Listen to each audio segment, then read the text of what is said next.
रंगीत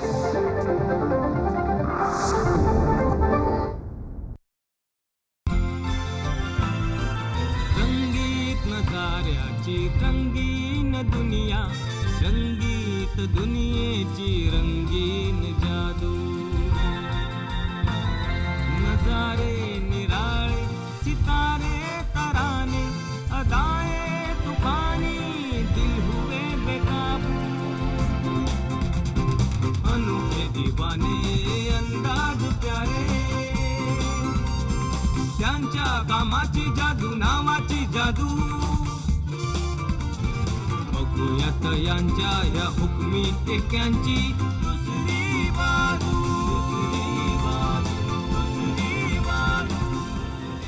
नमस्कार. आपल्या लाडक्या सह्याद्री वाहिनीच्या दुसरी बाजू या कार्यक्रमामध्ये तुम्हा सगळ्यांचं मनपूर्वक स्वागत. मित्रहो, बऱ्याच वेळेला अशी एक गंमत होते की आपल्या आसपास आपल्यापेक्षा वयाने खूप छोटी मुलं आपल्याला दिसत असतात आणि पाहता पाहता ती एवढी मोठी होतात की त्यांच्याकडे बघताना खूप आनंद होतो. अशीच एक व्यक्ती माझ्या परिचयाची आहे आणि आपल्याही सगळ्यांच्या परिचयाची आहे. कारण नसताना ही व्यक्ती वयापेक्षा उगीचच मोठी वाटते. असो, या व्यक्तीला इथे बोलवण्यापूर्वी या व्यक्तीबद्दल, जी एक कलावंत आहे आणि इंजिनियर पण आहे, पाहूया त्यांची एक चित्रफित. आपल्या सशक्त आणि संवेदनशील अभिनयानं मराठी मनावर अधिराज्य गाजवणारा अभिनेता म्हणजेच सचिन खेडेकर. सचिनचा जन्म मुंबईच्या पार्ल्यातल्या सामान्य मध्यमवर्गीय कुटुंबात झाला. 25 वर्षांपूर्वी त्याने सई परांजपे, विनय आपटे यासारख्या प्रतिभावान कलावंतांबरोबर रंगभूमी आणि दूरदर्शनवर काम करायला सुरुवात केली. अभिनयाचं कुठलंही प्रशिक्षण न घेता आवड म्हणून सराव करून झालेला एक अभिनेता म्हणून स्वतःचं ते वर्णन करतात. कसदार अभिनय, भूमिकेचा अभ्यास आणि विषयाचं असलेलं भान या सगळ्याच गुणांमुळे अनेक नामवंत कलाकारांबरोबर काम करून हिंदी चित्रपट सृष्टीतही त्यांनी लोकप्रियता मिळवली. सचिन केवळ उत्तम अभिनेता नसून एक सर्जनशील अभिव्यक्ती आहेत. सचिन खेडेकर या चतुरस्र अभिनेत्याची जाणून घेऊया दुसरी बाजू.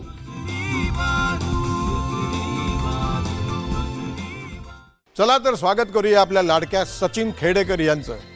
Sachin, welcome. How are you? First class. चलिए. या सचिन, आपल्या या कार्यक्रमाबद्दल अगदी थोडक्यात तुला त्याच्या रूपरेषेबद्दल माहिती देतो. हां सचिन खेडेकर आज जिथे जाऊन पोचलेला आहे, तो तिथे का पोचला, कसा पोचला, त्यांनी काय अभ्यास केला, काय काय भोगलं, काय काय कष्ट केले, हे सगळं तुझ्यावर प्रेम करणाऱ्या लक्षावधी प्रेक्षकांना आपल्याला सांगायचं आहे. कारण त्यांना काहीही माहिती नसतं. त्यांना वाटतं की सचिन खेडेकर कधी ऐकलं नव्हतं आणि एकदम 10 वर्ष झाली धडाधड सचिन खेडेकर असं झालं. ते कसं काय झालं बाबा? तर त्याच्या पाठीमागे काय आहे ते त्यांना कळलं पाहिजे, म्हणून या कार्यक्रमाचं आयोजन आहे. I wish you all the best. Thank you. ही तुझी बसण्याची जागा आहे आणि आपण कार्यक्रमाला सुरुवात करूया. तू तयार झालास की सांग मला. बस. नाही, तू बस मग. हां, सचिन, तयार. बोलणार आहेस तू, मी तुला फक्त चावी देणार आहे. त्याचं कारण असं आहे की तुझ्या आयुष्याबद्दल मला, तू लहान असल्यापासून कितीही माहिती असलं तरी ते सगळ्यांना कळलं पाहिजे. तेव्हा मी फक्त तुला प्रश्न विचारणार आणि मी गप्प बसणार. बरं.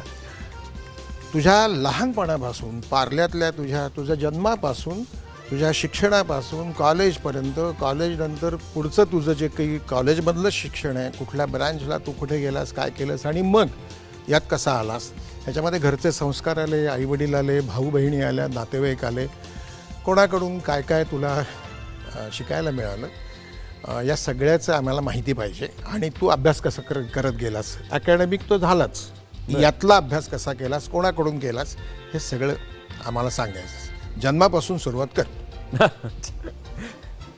नेहमी मला असं वाटतं की ना, आपल्याकडे आपलं आयुष्य मागे वळून पाहताना ते सोपं असल्यासारखं वाटतं किंवा स्वतःबद्दल ते असा विचार करून मी हे असं केलं असं पुढे आल्यानंतर म्हणणं खूप सोपं असतं. पण त्यावेळेला काय आपण विचार करत होतो किंवा कसे आपण घडत होतो याकडे खरं तसं अभ्यासपूर्वक दृष्टीने पाहिलं जात नाही.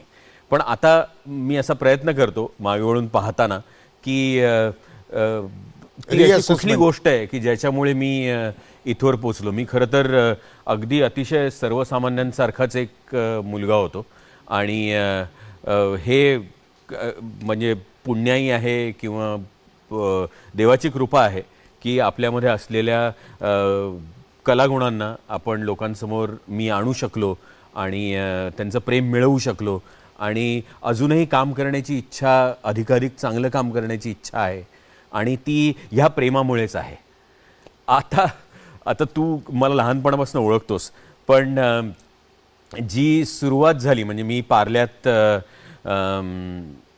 जन्म झाला, प्रार्थना समाज रोड त्रिवेदी कॉटेज नावाची आमची बिल्डिंग, आणि तिथे जन्म झाल्यानंतर विलेपार्ले हे गाव आणि तो परिसर ह्याचा माझ्यावरती एक खूप मोठा परिणाम आहे.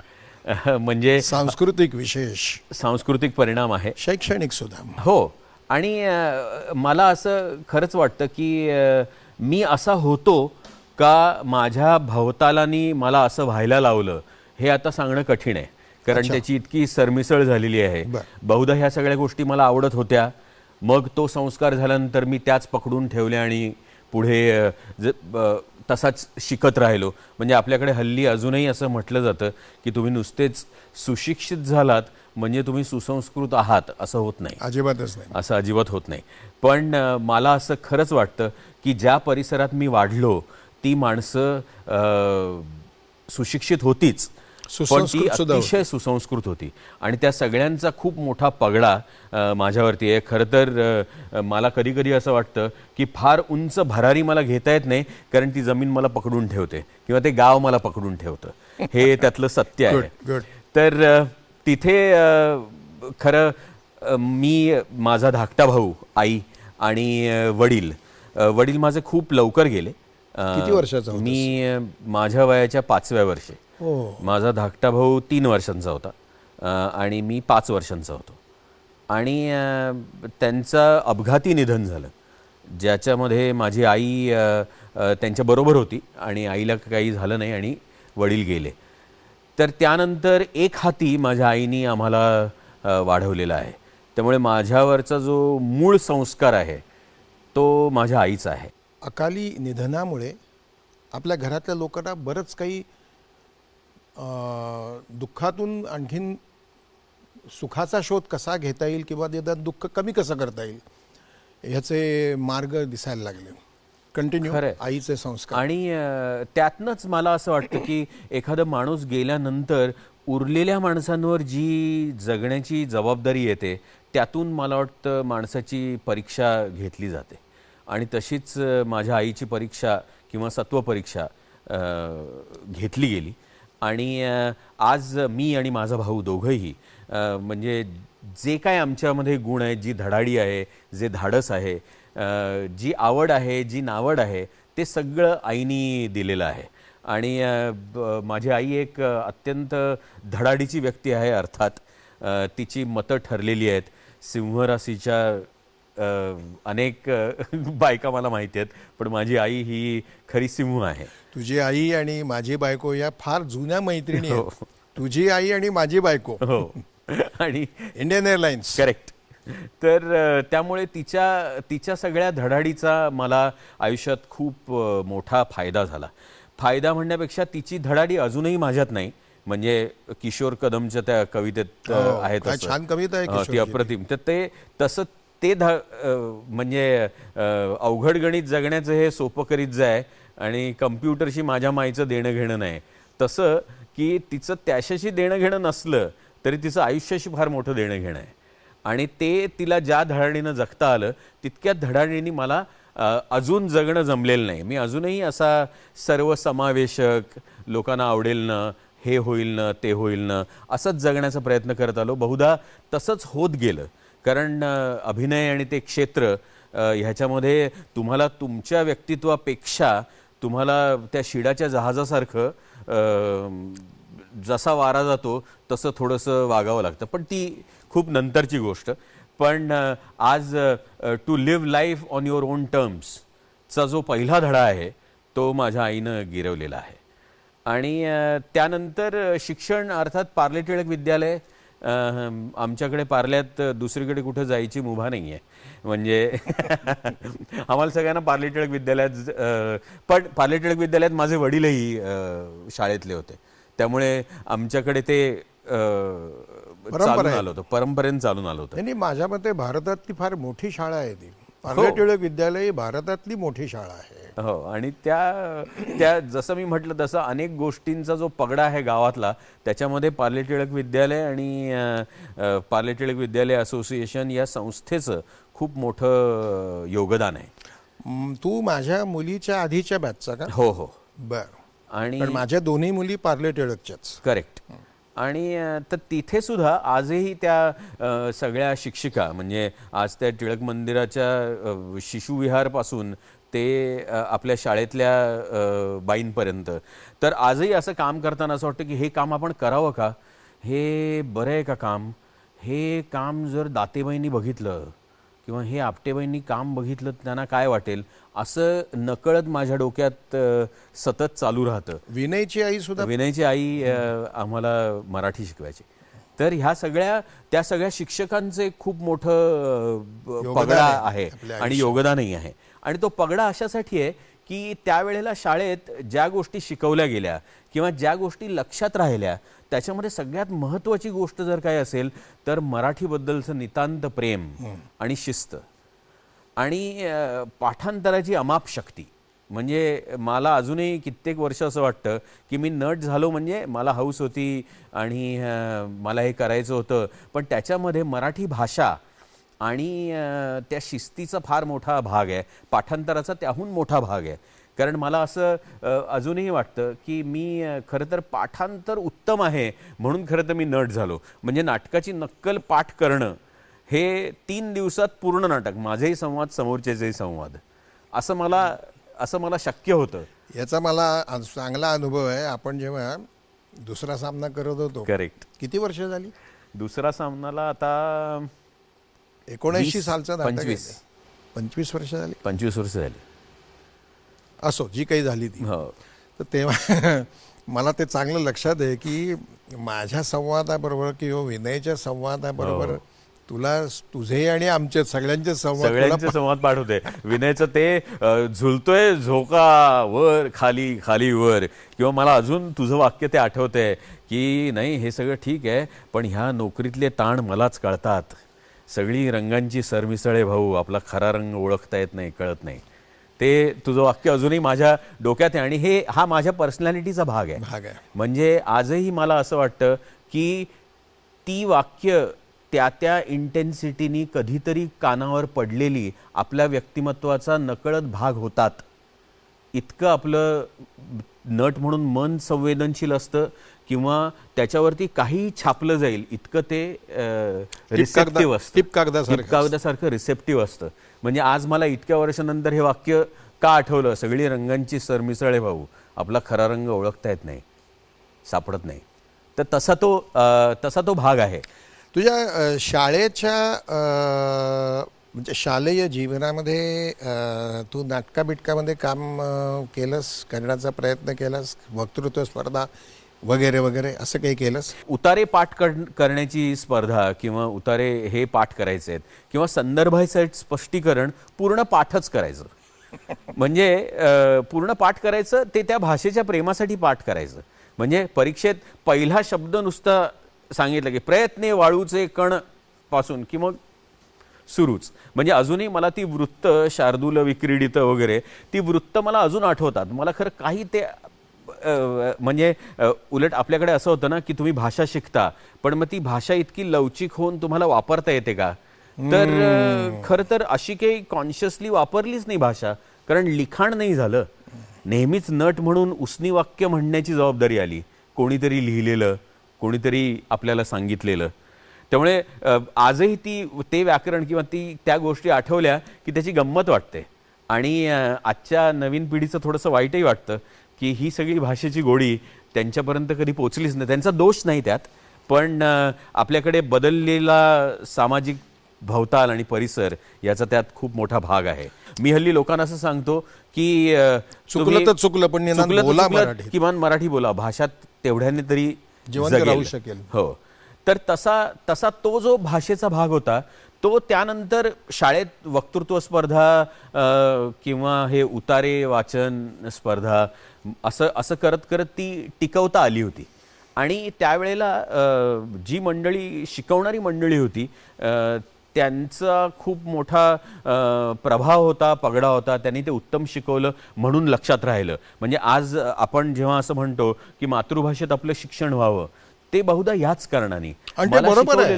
मला शिकवलेलं मी नाही विसरलो. हां, बरोबर आहे, अगदी बरोबर आहे. आणि आपण तुझ्या शालेय जीवनामध्ये पाठांतर हा महत्त्वाचा मुद्दा घेऊन आपण बोलतो. एक छोटासा ब्रेक घेण्याची वेळ आलेली आहे. मित्रहो, आपण एक छोटीशी विश्रांती घेणार आहोत.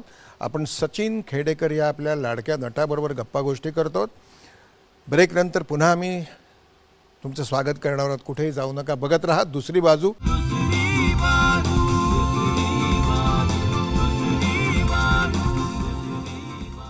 ब्रेकनंतर पुन्हा एकदा सगळ्यांचं मनपूर्वक स्वागत. आपल्या गप्पा गोष्टी चाललेल्या आहेत सचिन खेडेकर या नटाशी.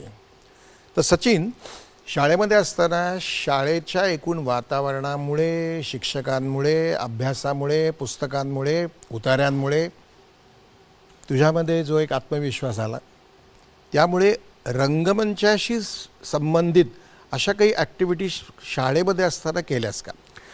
शाळेमध्ये असताना खरं नाही केल्या. कॉलेजमध्ये गेल्याबरोबर ते सुरू झालं. मराठी वाङ्मय मंडळ, नाटकाची तालीम. तुझं कॉलेज? साठे कॉलेज, म्हणजे पार्ले कॉलेज. आणि तिथेच सुरू झालं नाटक. आणि तिथे नाटक हौशी स्वरूपात सुरू झालं. मग स्पर्धा सुरू झाल्या. मग लोकमान्य सेवा संघाचं नाटक सुरू झालं. पण हे सगळं शाळा संपल्यानंतर सुरू झालं. आणि शेफाली विलेपार्ले म्हणून आमची संस्था होती. माहिती आहे मला. आणि आम्ही लोकमान्य सेवा संघाच्या तर्फे राज्य नाट्य स्पर्धेत नाटक करायचो. मग आम्ही एक ती संस्थाही चालवायचो, मेंबरशिप.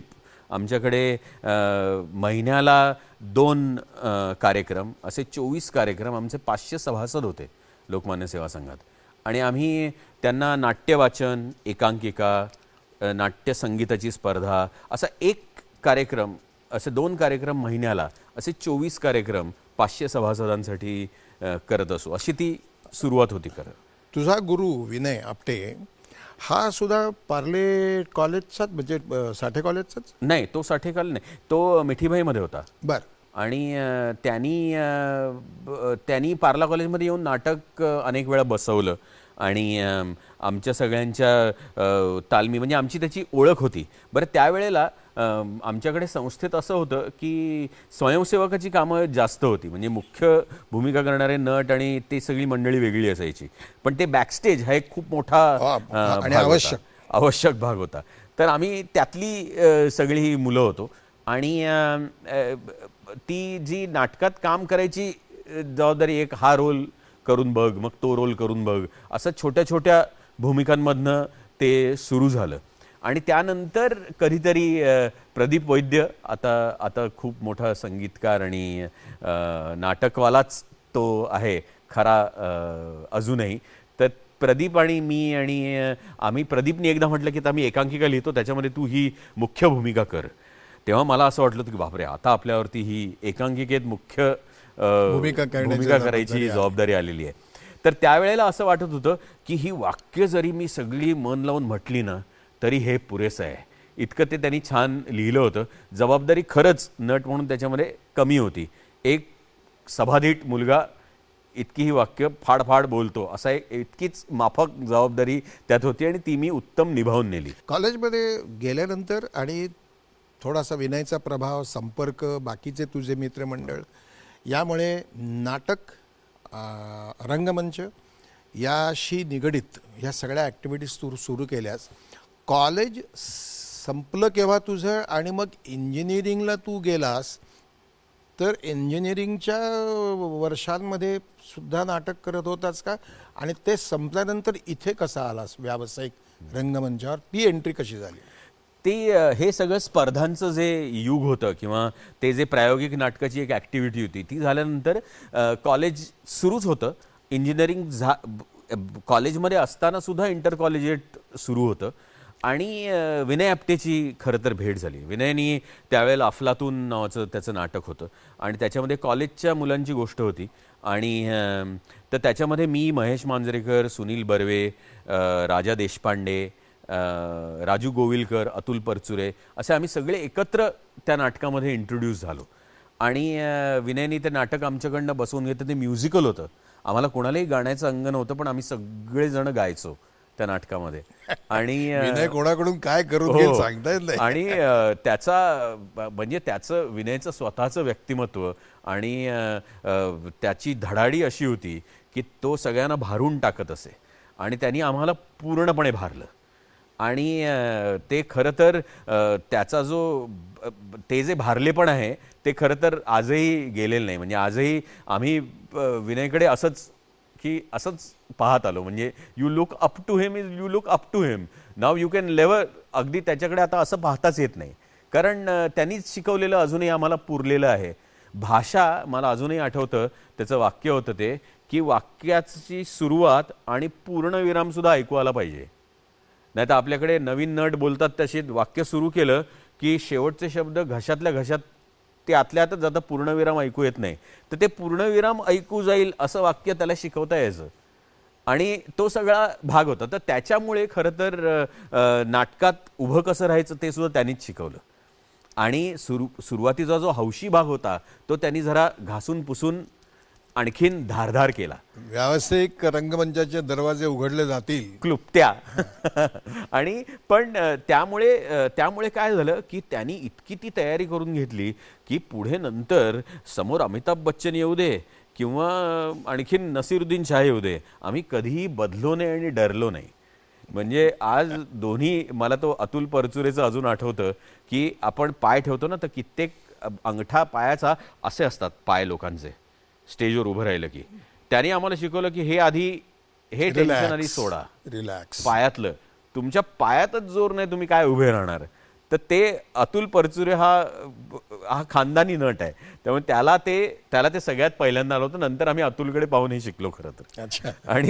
आणि तर तो जो एक काळ होता तो खरंच भारावल्यागत गेला. म्हणजे अनेक नाटकं मग मी सई परांजपेंकडे असिस्टंट होतो त्यांच्या पुन्हा शेजारी आणि अशा नाटकांमध्ये रिप्लेसमेंटही करायचो, असिस्टही करायचो आणि त्याच्यानंतर मी वामन केंद्रेच्या नाटकात काम करायचो. मग कलावैभवचं नाटक असं करत करत तो हळूहळू प्रवास खरं तर सुरू झाला व्यावसायिक नाटकाचा. तुझ्याबद्दल काही लोकांनी कौतुकाचे उद्गार काढलेले ते मलाही ऐकायचे आहेत आणि नॅचरली तुझ्यावर प्रेम करणाऱ्या प्रेक्षकांना सुद्धा ऐकवायचे आहेत. ऐकूया. सचिन खेडेकर यांच्याबरोबर काम करण्याची मला संधी मिळाली ती आपली माणसं या चित्रपटामध्ये संजय सुरकरांनी चित्रपट दिग्दर्शित केला होता. त्यानंतर त्यांच्याबरोबर मी केलेलं नाटक म्हणजे मी राष्ट्रपती जयवंत दळवींचं नाटक केलं होतं कलावैभवनी आणि त्यानंतर मी त्यांचा बघितलेला हा आत्ताचा चित्रपट शिवाजी महाराज बोलतोय. म्हणजे त्यांचं त्यातलं काम तर अप्रतिमच होतं आणि त्यावेळेला सुदैवाने मी परीक्षक होतो, स्क्रीनला चेअरपर्सन होतो आणि मला राहावे ना, मी त्यांना फोन करून कळवलं की तुमच्याशिवाय पहिलं बक्षीस द्यायचा पर्यायच नाही आणि अप्रतिम असं त्याने काम केलं होतं. ते करतातच, अभिनय उत्तम करतात, अतिशय नैसर्गिक असा अभिनय असतो त्यांचा आणि त्या दिवशीपासून मी त्यांना सर ही पदवी दिलेली आहे. सचिन खेडेकर सर अशी पदवी आहे त्यांना. सगळ्याच बाबतीत खूप छान आहे, ॲग्रेसिव्ह आहेत अतिशय, कामात परफेक्शनिस्ट आहेत. म्हणजे काम जास्तीत जास्त चांगलं कसं होईल यासाठी धडपडणारा असा ॲक्टर आहे.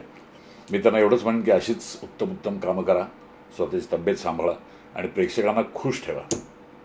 मनापासून शुभेच्छा. सचिन खेडेकर विषयी बोलताना मला दिग्दर्शक म्हणून खूप प्रेम आहे आणि खूप आदर पण आहे. यासाठी की खूप ग्रोथ झालेला ॲक्टर मला दिसतो. खूप उत्तम प्रकारचा अभिनेता आहे, समज असलेला आहे. तीनही माध्यमात वावरताना कुठे काय वापरलं पाहिजे, काय प्रपोर्शन असलं पाहिजे याचा विचार करणारा नट आहे. सचिन, तुझ्या कारकिर्दीला खूप शुभेच्छा. नजीकच्या काळात सचिनबरोबर एक उत्तम नाटक आणि अनेक चित्रपट करण्याच्या योजना आहेत, पण सध्या आम्ही दोघंही जणं एक उत्तम नाटक मिळवण्याच्या मागे आहोत. की अनेक लेखकांबरोबर चर्चा करतो आहे, पुस्तकं वाचतो आहे. तर आपला हा प्लॅन लवकरच लवकर सचिन पूर्ण हो आणि आपण जसे मौन रागचे संपूर्ण महाराष्ट्रभर आणि भारताबाहेर प्रयोग केले ते प्रयोग अजून जोमाने करूया. तुला खूप खूप शुभेच्छा. व्यावसायिक रंगभूमीवर तुझं पदार्पण नेमकं पहिलं नाटक कुठलं आणि ते कसं काय झालं, तिथपासून पुढचा प्रवास? पहिलं नाटक अफलातून, मी म्हटलं तसं विनय आपटेचं नाटक. तर त्याला आम्ही व्यावसायिक नाटक म्हणावं का असं मला हे वाटतं, कारण मच्छिंद्र कांबळी आमचे निर्माते होते आणि आम्ही त्याच्यामध्ये नाईट घेऊन नाही तर स्मोक मनी घेऊन काम करायचो. आणि त्यानंतरचं नाटक माझं होतं सई परांजपेचं नाटक होतं धिकताम. म्हणजे तो ढोलकीचा बोल धिकताम धिकतामच तमच मदनमच इमामच मामच असा तो पहिला श्लोक आहे ज्याच्यातनं ते नाटक सुरू व्हायचं. लोकनाट्य होतं. त्याच्यानंतरचं नाटक दुसरा सामनामध्ये तू विनय, सयाजी शिंदे, मी, इला भाटे आणि नंदुमाधव नंतर आला आणि आपले कारेकर अशी ती नटमंडळी होती. वामन केंद्रेंनी बसवलं होतं ते नाटक. आणि त्यानंतरचं नाटक मी राष्ट्रपती दळवींचं जे मोहन जोशी ज्यात होते. आणि हा जो प्रवास होता तो खरं तर एकामागोमाग एक खरं उलगडत गेलेला प्रवास आहे. म्हणजे त्यावेळेला शिक्षण संपलं होतं आणि व्यावसायिक रंगभूमी हे काम करावं का न करावं, म्हणजे इंजिनियर होऊन बाजूला झाला होतास कॉलेजमधून? इंजिनियर होऊन आपण दुसरा सामना केलं तोपर्यंत मी इंजिनियर झालो होतो. मी आयर्न स्टील कंपनीत नोकरी करत होतो. आणि तिथे मग ते असं झालं की आमचे इंजिनियर आहेत महाबळ एन्व्हायरो इंजिनियर्स, त्यांच्याकडे मी नोकरी करत होतो आणि माझा दुपारी प्रयोग आहे सई परांजपेच्या नाटकाचा. मग मला सोडा. मग त्यांच्याकडे खूप शिस्त कडक होती. मग कसं तरी दांड्या मारून मी ते प्रयोग करायचो. मग ते प्रयोग जमेनासे झाले. मग मला असा एक तिढा होता की आता मला नाटकात काम करायचं असेल तर नोकरी करता येणार नाही. आणि त्यावेळेला खरं मला आईनी माझ्या the most sound advice ever, म्हणजे तिचं असं म्हणणं होतं की तुला काय करावं असं वाटतंय. तर मी असं म्हटलं की मला नाटकात काम करावं असं वाटतंय. तर ठीक आहे तू कर, मी तुझ्या पाठीशी उभी राहीन. हा माझ्याकरता खूप मोठा धीर होता आणि दिलासा होता. म्हणजे जिनं एक हाती वाढवून मोठा मुलगा जर असं म्हणाला की आता मला नाही नोकरी करायची आणि तुम्हाला हेच करायचं आहे, तर त्या पुढेही ते सपोर्ट करण्याची तिची तयारी होती. आईनी इंडियन एअरलाइन्स केव्हा सोडली? 94-95 साली. आणि त्यावेळेला तिने तसं म्हटल्यानंतर माझी अशी तयारी होती की मी हे घडवून दाखवेन, मी ह्यातनं करिअर करू शकेन असं मला वाटतं. आणि तिने परवानगी दिली म्हणून मी खरं पूर्णपणे त्यात उडी घेतली. म्हणजे शेवटी हौसेचं करिअर केलं. आणि त्यावेळेला मला असं वाटत होतं हौसेचं करिअर केलंस, हे तू जे केलंस ते तुझ्या त्यावेळेच्या विचाराप्रमाणे केलंस, त्याला यश मिळालं, हे सगळं बरोबर आहे. परंतु आत्ता तुला एक जाता जाता प्रश्न विचारतो, त्याचं एका वाक्यात 2 वाक्यात उत्तर दे की खरोखरच प्रत्येकाने निश्चितपणे दर महिन्याला उत्पन्न मिळणारं एखादं साधन स्वतःकडे ठेवावं आणि नंतर याच्यात उतरावं असं तुला वाटतं? म्हणजे आजची जी परिस्थिती आहे ती पाहता, की सगळं काही विसरून झोकून द्यावं आणि मागचा पुढचा विचार न करता अंधारात उडी घ्यावी? कारण शेवटी हा 3 पत्त्याचा जुगारासारखा आहे. सगळ्यांनाच सचिन खेडेकर होता येणार नाही. तर त्याबद्दल तुझं 2 वाक्यात मत सांग, कारण ते नव्या पिढीला त्यांना कळलं पाहिजे. काय तुझं म्हणणं आहे? नाही, मी नव्या मुलांना सांगताना हेच सांगतो की स्वतःची नोकरी सोडून जर हे करायचं असेल तर त्याचा पूर्ण अभ्यास करावा लागेल. ज्या काळामध्ये मी हे केलं त्यावेळेला नॅशनल स्कूल ऑफ ड्रामा देशभरातले 20 विद्यार्थी आणि फिल्म इन्स्टिट्यूट देशभरातले 20 विद्यार्थी, हेच फक्त माध्यमाचं शास्त्रशुद्ध शिक्षण देणाऱ्या 2च संस्था होत्या. 40 विद्यार्थी. आता तशी परिस्थिती नाही. आता जर हे क्षेत्र निवडायचं असेल तर त्याचा अभ्यास करता येतो. नाट्यशास्त्राचा पदवीचा हे विद्यापीठात आहे, मीडिया स्कूल्स आहेत आज प्रत्येक गोष्ट शिकता येते. आज जे मी जन्मजात नट आहे आणि मला मला हे येतंच असं म्हणण्याचा आता जमाना नाही आहे. कुठली कला शिकता येते त्याला थिअरी असते. आपल्याकडे practical. चित्रकला शिकवली जाते, शिल्पकला शिकवली जाते, सगळं शिकवलं जातं. तसंच आपल्याला ह्या क्षेत्रात शिकून येता आलं. म्हणजे मला हे क्षेत्र आवडतं म्हणून मी त्याचा अभ्यास केला आणि त्यात आलो आणि मग मी पूर्णपणे स्वतःला झोकून दिलं. असं आता शक्य आहे जे त्यावेळेला शक्य नव्हतं. त्यावेळेला अशीच उडी मारण्याची प्रवृत्ती परंपरा होती आणि देवाची साथ होती म्हणून हे तू म्हणलास तसं माझ्या बाबतीत घडलं. पण प्रत्येकाच्या बाबतीत घडेल असं अजिबात नाही आहे. ह्या तुझ्या निर्णयाला आईनी अशा तऱ्हेने प्रतिसाद दिला आणि तिने तुला एक अभय दिलं की तू काळजी करू नको, मी आहे. यानंतरचा प्रवास, तुला आलेले कटुगोड अनुभव, कारण ते कळले पाहिजेत नव्या पिढीला, ते आपण ऐकणार आहोत. पण त्यापूर्वी घेऊया एक छोटीशी विश्रांती.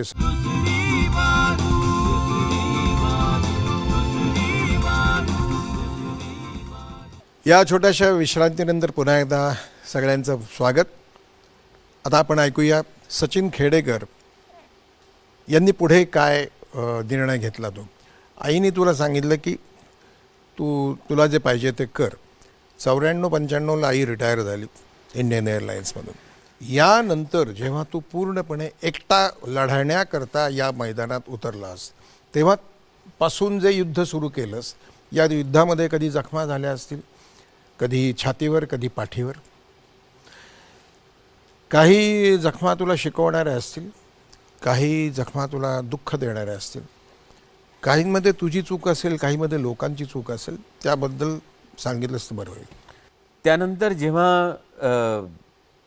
हेच माझं क्षेत्र असं म्हणून जेव्हा काम करायला सुरुवात झाली, तेव्हा अर्थात डोक्यामध्ये असं होतं की नाटकात काम करायचं. नाटक ह्या तालमीत तयार झालेला नटच पुढे कॅमेऱ्यासमोर उभा राहू शकतो, अशीही एक मनात तयारीची कल्पना होती. आणि कॅमेऱ्यासमोर जाऊन कदाचित आपली फजिती होऊ शकते अशी भीतीही होती. त्यामुळे नाटकात 5 वर्ष 6 वर्ष सतत नाटकात कामं केली. त्याच्यानंतर दूरदर्शन मालिका हा त्यावेळेला येणारा नवीन खरं तर क्षेत्र होतं. आणि त्यावेळेला अर्थात दूरदर्शनच्या मालिका ह्या 13 भागांच्या असायच्या त्यावेळेला. आणि ते क्षेत्र नवीनच सुरू झालं होतं. अर्थात पुन्हा एकदा विनय आपटे आमचे गुरु, चाळ नावाची वाचाळ वस्ती नावाची आमची मालिका, ज्याच्यामध्ये मी सुरुवातीला पहिलं काम खरं तर. त्यानंतर एक मालिकांचं सत्र सुरू झालं. मग त्या मालिकांमध्ये काम करताना अनेक गोष्टी खरं तर शिकता आल्या.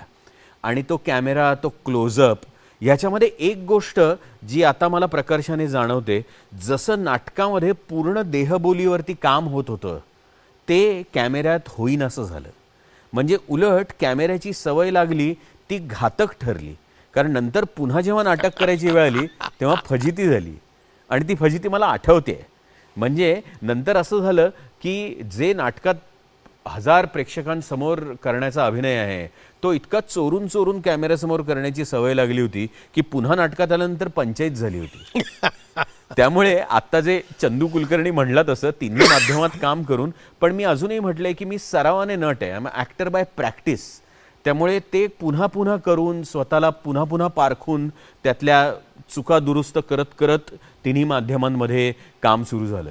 पण त्या दूरदर्शन मालिका हा एक खूप मोठा माझ्या दृष्टीने फायदेमंद हे अशासाठी होता की आपलं नाव आणि चेहरा लोकांसमोर जावा. म्हणजे आत्ताच्या दूरदर्शन मालिकांसारखं नाही की ह्या नटाचं नाव सचिन खेडेकर आणि आता हा ही भूमिका करतोय.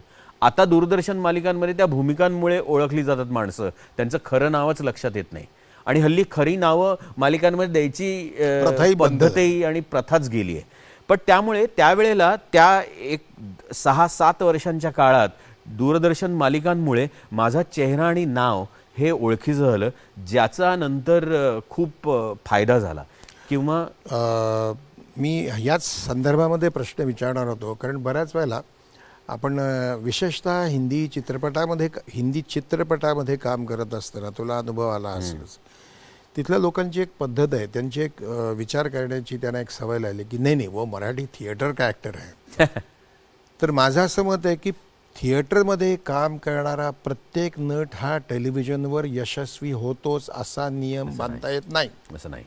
सिनेमामध्ये तो अशा तऱ्हेने सक्सेसफुल होईलच ज्याच्यावर विश्वास ठेवता कामा नये, कारण त्याला थिएटरमधल्या अभिनयाची सवय लागलेली असते आणि थिएटरमधला अभिनय आणि सिनेमातला अभिनय आणि पुन्हा टेलिव्हिजन कॅमेरासमोरचा अभिनय याच्यामधून अत्यंत सूक्ष्म अशी एक सीमारेषा जात असते. ती ज्याला समजली तो करेक्ट नट आहे. खरे तर तर काय होतं की नाही वो तो थिएटर का ॲक्टर आहे, वो तो करेगा. अरे नाही करेगा, नाही करेगा, हमको मालूम आहे. फेल गेलेले आहेत माणसं. नाही खरंय. यामुळे या तिन्ही माध्यमाचं करेक्ट ज्याला ज्ञान प्राप्त झालंय प्रॅक्टिसने, as you said very aptly that I am an actor by practice, हे अत्यंत मोलाचं वाक्य आहे आणि हे नव्या पिढीच्या नटांना कळलं पाहिजे. नाही खरंच आहे. आणि ना एकदम हे नाही कळणार आहे. हे कोडं जर एवढ्या 25-30 वर्ष काम केल्यानंतर किंवा तुला इतकी वर्ष काम केल्यानंतर सुद्धा जर कोडं सुटत नसेल तर त्यात काहीतरी आहे, असं आहे की ज्याचा शोध संपत नाहीये. आणि माध्यम बदललं तरी सुद्धा एक्सप्रेशनची पद्धत जी आहे ती प्रत्येक वेळेला नव्यानंच ठरवावी लागणार आहे. आणि आता तर नव्या नटांमध्ये किंवा नव्या इमोशन्समध्ये जी आता अशी वरवरची इमोशन्स आहेत तरी सुद्धा खरी आहेतच की. आज आपल्याकडे असं म्हणून चालणार नाही की तरुण पिढी अगदीच उथळ आहे, पण त्या उथळपणाची सुद्धा त्यांची एक्सप्रेशन आहे जी आपल्याला मिळवावी लागेल. आता तुम्ही ज्या इमोशनल बॅगेज घेऊन फिरताय एवढी वर्ष आणि जे संस्कार आणि ज्यांच्या हे करतायत, अहो आत्ताच्या पिढीमध्ये संस्कार नाही असं आपल्याला म्हणता येणार नाही, कारण मग आपणच पिढीवर पास केले नाहीत असं होईल ते. मग तुम्ही काय करत होतात? तर ही जी आत्ताची स्वयंभू आणि ग्लोबल पिढी आहे तिला आपण दोष देऊन चालणार नाहीये. त्यांच्या दृष्टीने त्यांना कळलेली इमोशन सुद्धा तितकीच खरी आहे जशी आपल्याला कळली होती तशी. कोणी त्याला उथळपणा म्हणू न म्हणू, that makes no difference, but the way they are expressing themselves and the way you are expressing yourself and the way I had been expressing myself in last 62 long years, याच्यामधला खरेपणा जो आहे तो खरेपणा पोचला पाहिजे. खरेपणा म्हणजे खरेपणाचा आभास. आभास निर्मिती म्हणजे कला. Correct. Creation of illusions is an art. Yes. तर तुम्ही ते कुठल्याही पद्धतीने करा, पण ते दुःख किंवा सुख तुम्ही तुमच्या पद्धतीने प्रेक्षकांपर्यंत पोहोचवलं पाहिजे. पद्धत कुठली वापरा, हो हे व्हायला पाहिजे. नाही हे व्हायला पाहिजे. आणि म्हणूनच मी म्हटलं ना की कॅमेरा हे आपण असं म्हणतो की कॅमेरा नंतर आपल्याला ती सवय होते कॅमेऱ्याची सुद्धा, आणि तो कॅमेरा रिॲक्ट कसा करतो हेही आपल्याला लक्षात यायला लागतं, कारण आपण आपलं काम पडद्यावर शेवटी पाहतोच. आणि त्यावेळेला असं वाटतं की अरे बापरे हे जरा चुकलंच, इथला स्वरच चुकला, तिथलं हेच चुकलं. हे जी नाटकाची तालीम आणि शिस्त आहे ती शिस्त आपल्याला इथं बाळगता आली नाही. वेळ नाही. आणि त्या माध्यमाची सुद्धा त्यांच्या अटी आणि शर्ती आहेत ना. म्हणजे त्याबद्दल आपण बोलूया, पण त्याबद्दल पुन्हा एकदा तुझ्याबद्दल कौतुकाचं छान उद्गार आपण ऐकणार आहोत. पाहत राहा.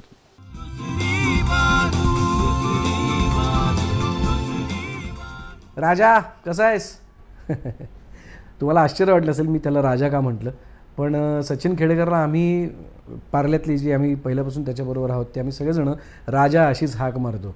आणि त्यामुळे मी खरं तर राजाबद्दल बोलायला लागलो की मला एकदम 25 वर्ष 30 वर्ष पूर्वीचा राजा आठवतो, जेव्हा आम्ही अफलातूनमध्ये एकत्र काम सुरुवात केली. आणि आम्हाला विनय आपटे, विक्रम गोखले, मोहन गोखले, नाना पाटेकर अशा लोकांची कामं बघण्यासाठी आम्ही त्या दीनानाथच्या आईलमध्ये असे उभे राहायचो आणि त्यांच्या नाटकांचे प्रवेश पाहिलेले आहेत किंवा ती नाटकं पाहिलेली आहेत.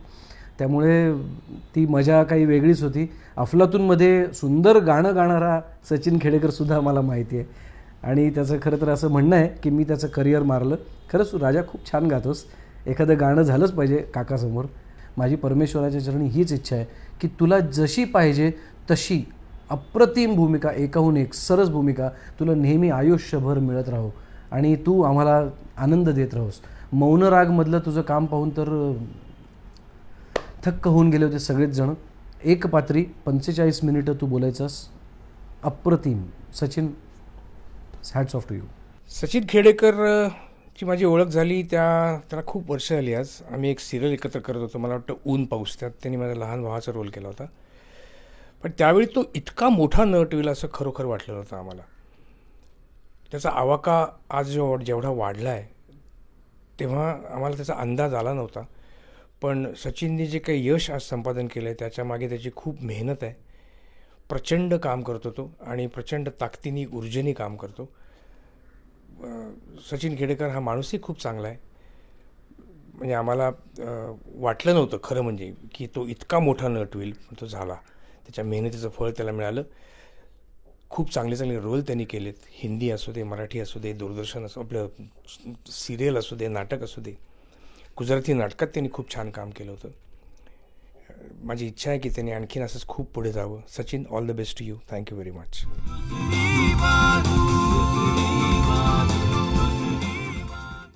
अरे फार माणसं माझ्याबद्दल मला भरून येते. हो, मला खूपच म्हणजे आता ही माणसं मी आयुष्यभर बरोबरची माणसं तुझ्या आहेत. एक लक्षात येईल, चांगला नट आहेस तू आणि चांगला अभिनय करणारे कोण आणि खरं बोलणारे कोण याच्यात बारीकसा फरक आहे. चांगला अभिनय करणारे आणि खरोखरी बोलणारे, ती खरं बोलणारी माणसं आहेत सगळी ही मुलं. खरंच. म्हणजे खर्शीकर माझ्याबरोबरच आहे, पण सुन्या, तू सगळी तुम्ही माझ्या मुलांसारखी आहात. तू आता सुन्या म्हणला त्याप्रमाणे एक अर्धा मिनिट का होईना तुझा स्वर आम्हाला गाण्याचा ऐकवला पाहिजे. तुला पाहिजे ते म्हण, तुला हवं तेव्हा म्हण. बर, मध्येच तुला असं वाटलं की काका मी आता गातो, तेव्हा तू गाणं म्हण. पण तू गाणं म्हणल्याशिवाय तुला सोडणार नाही. बापरे. अच्छा, बर. पण गाणं म्हणजे आता ऐक, तुला जेव्हा वाटेल तेव्हा वाटेल ते म्हण, वाटेल तेवढा वेळ म्हण, जे जमेल ते म्हण. पण आता त्यांनी सांगितलंय नाव नो एस्केप.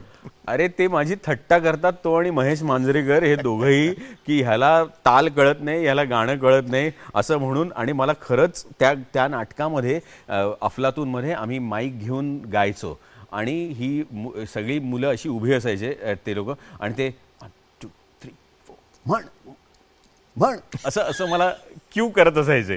आणि मला ते 80-85 प्रयोगामध्ये कधीही तालावर म्हणता आलं नाही, म्हणून ते थट्टेनी मला तालात म्हणू नको, म्हणजे स्वरात म्हण. स्वरात म्हणू नको, नुसतं म्हण. बर, मी आता ऐक, मला आवडणारं एक गुलजारांचं गाणं आहे जे मासूम नावाच्या सिनेमात होतं. त्याच्यात 2 ओळी म्हणतो, पण ह्या जर तुम्हाला नाही आवडल्या तर मग ह्या काढून टाका कार्यक्रमातनं.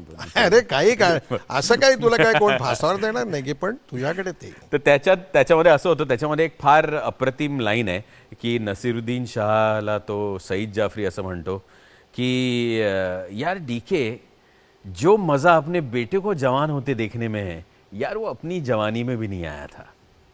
म्हणजे जी गंमत आज आपल्या मुलाला तरुण होताना पाहण्यात आहे ती आपल्या तारुण्यात पण आली नव्हती असं त्यांचं. आणि त्यांच्या त्या मजेत त्यांचं ते गाणं आहे की हुजूर इस कदर भी न इतरा के चलिए, हुजूर इस कदर भी न इतरा के चलिए, खुले आम आंचल न लहरा के चलिए, हुजूर इस कदर भी न इतरा के चलिए. गुलजारजींचा तुझा संबंध जो काही आहे, तर गुलजारजींच्या काव्याबद्दल तुझ्याकडून बरंच ऐकण्यासारखं आहे असं मी ऐकलेलं आहे. ते ऐकण्यापूर्वी आपण पुन्हा एकदा एक छोटीशी विश्रांती घेऊया.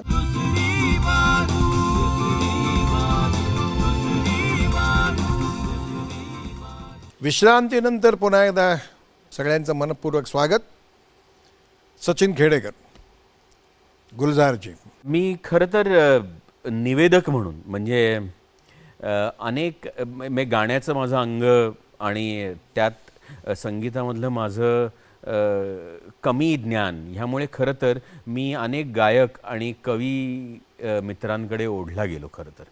आणि त्यांच्याबरोबर कार्यक्रमात बसून त्यांच्या कार्यक्रमाचं निवेदन करायचं, म्हणजे जरा चांगलं गाणं कानावर पडेल, चांगली कविता कानावर पडेल, अशी त्याच्यामागची खरं तर इच्छा आणि भावना होती. आणि त्यातनंच खरं तर कवितांचा नाद लागला किंवा आवड निर्माण झाली. आम्ही गुलजारजींचा, किशोर कदम माझा मित्र आहे, कवी सौमित्र, आणि आम्ही गुलजारजींचा एक कार्यक्रम करतो, गुलजार बात पश्मीने की म्हणून. तर त्याच्यामध्ये अनेक आम्ही त्याचे प्रयोग करतो. तो गुलजार साहेबांनी सुद्धा कार्यक्रम पाहिला आहे. तर तो अभिवाचनाचा कार्यक्रम आहे, त्यांची गाणी, त्यांचं ऑडिओ व्हिज्युअल असा. तर त्या कार्यक्रमामुळे गुलजारींची एक नवीन ओळख झाली. तोवर जी ओळख होती ती अशी होती की हां, हे सिनेमा, त्यांचे विषय, त्यांनी हाताळलेल्या सगळ्या नाजूक भावना, त्यांनी केलेलं लिखाण, हे आपल्याला पडद्यावरनं जेवढं कळत होतं तेवढंच. पण शेवटी अप्रकाशित कवितांसारखं, म्हणजे आता त्या प्रकाशित आहेत कविता, पण त्या कवितांमधनं तो लेखक जाणून घेणं ह्याची एक फार वेगळी गंमत होती. म्हणजे आज जसं हिंदी म्युझिक जे आहे ते आता फक्त जे सिनेमाचं म्युझिक आहे तेच हिंदी म्युझिक असं म्हणण्याची वेळ आली आहे. त्यांचं जे इंडिव्हिज्युअल म्हणून जे म्युझिक होतं ते आता ऐकूच येत नाही. तसं गुलजारजींच्या बाबतीत ज्या कविता होत्या त्या कधी लोकांसमोर पोचल्याच नाहीत, किंवा ज्या पोचवाव्या आपण, जे हिंदी वाचक आहेत त्यांच्यापर्यंत त्या पोचतात, पण आपण कशा पोचवणार त्या कविता. म्हणून तो कार्यक्रम आम्ही अनेक वर्ष करतो. आणि अजून चालू आहे कार्यक्रम? हो, आम्ही कार्यक्रम कोणी, म्हणजे तो खरं तर आम्ही तिकीट लावून करत नाही, कोणी इच्छा प्रदर्शित केली तर अगदी जरूर जाऊन करतो. तुमची जी दुसरी बाजू आहे त्यातला काही भाग मला माहिती असतो, पण काही भाग मलाही माहिती नसतो. तो ह्या कार्यक्रमामुळे मला समजतो. आणि मला तुम्ही पूर्वी जेवढे आवडत होतात या क्षणापर्यंत त्याच्यापेक्षा अधिक आवडायला लागता. आणि लक्षात येतं की ह्या मुलांनी बरंच काही काही केलेलं आहे. तर त्याबद्दल तुला शाबासकी की चांगला अभ्यास करत आणि प्रॅक्टिस करत परफेक्शनकडे जात तू इथपर्यंत पोचलेला आहेस. आणि यापुढे असाच तू अभ्यास करत राहा. एक खेळ खेळतात लोक, त्याला काय रॅपिड फायर वगैरे म्हणतात. हिंदुस्थानी शास्त्रीय संगीतामध्ये मूळ राग किती आहेत ते तुला माहिती आहेत का? चुकू शकतं, पण 200-250. 6. हो, बर. मुर्गजळ चित्रपटातल्या तुमच्या व्यक्तिरेखेचं नाव आठवतंय का? नाही. किशोर अभ्यंकर. येस. तुझा आवडता अभिनेता सांग. आवडता अभिनेता मार्लन ब्रँडो, गॉडफादर. गुलजारांना कोणत्या सिनेमासाठी ऑस्कर प्रदान करण्यात आला? Slumdog millionaire. Correct. Vinoba Bhave यांचं संपूर्ण नाव?